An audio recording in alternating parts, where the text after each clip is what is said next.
have a prepared statement to read on behalf of the Atlanta Solidarity Fund. First of all, I should not be here. Ayla King should not be here. All of these people with their signs, with their puppets, they should not be here. The reason that we are all here is because the Georgia Attorney General, Chris Carr, decided that it would be a great idea to bring a RICO indictment and terrorism charges against a political protest movement. To just go head-to-head war with the First Amendment. And I want to stress that even for the state, this is not a normal thing to do. Okay, many officials have distanced themselves from this case. Police officers, even local prosecutors, have openly questioned this approach. There are other judges who are on record complaining about how questionable these charges are, how poorly this case has been handled. The point is that actually very few people think that this trial is a good idea. But because a few powerful people refuse to let this thing go, all the rest of us are here. We're not here because we like it. We're not here because this is a fun time for us. We're here because we must be here. Because whenever authoritarians try to criminalize the constitutionally protected right to protest, the right to organize and participate in social movements, someone has to show up and call that what it is. This is madness.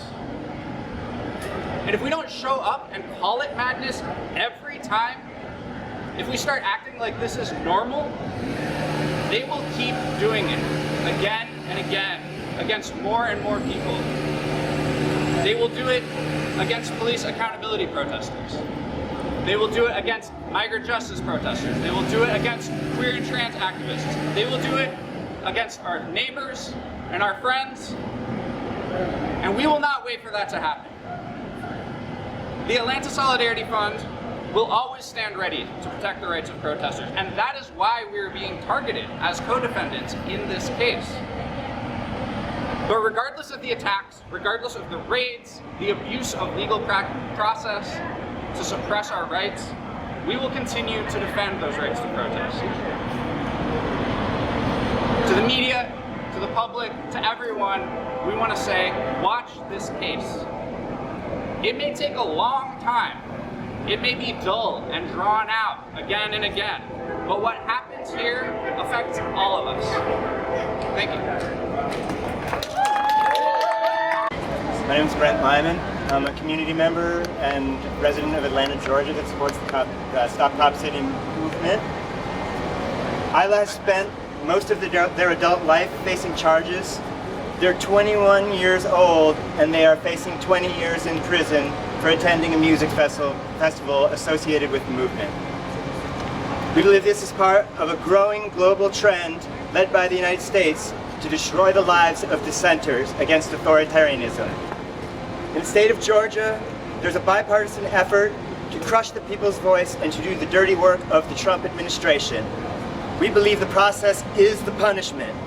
Fowler and Carr would have RICO'd MLK in the civil rights movement. Keep it simple. I don't want to talk too much, but even about my case. But I just wrote the shuttle with the former jurors, and they shared with me some of their thoughts. And the reality is that in the context that we're in today, one of the jurors says something along the lines, yes, police have to get trained, fire department has to be trained, there has to be a place for them to go do the things that they have to do. But how are they being trained? Are they being trained to attack us? Are they being trained to be violent towards us? Like what we've seen with ICE raids, just breaking into people's homes without warrants, with masks on, and kidnapping people? Is that the type of training that we want? And the people should have a say.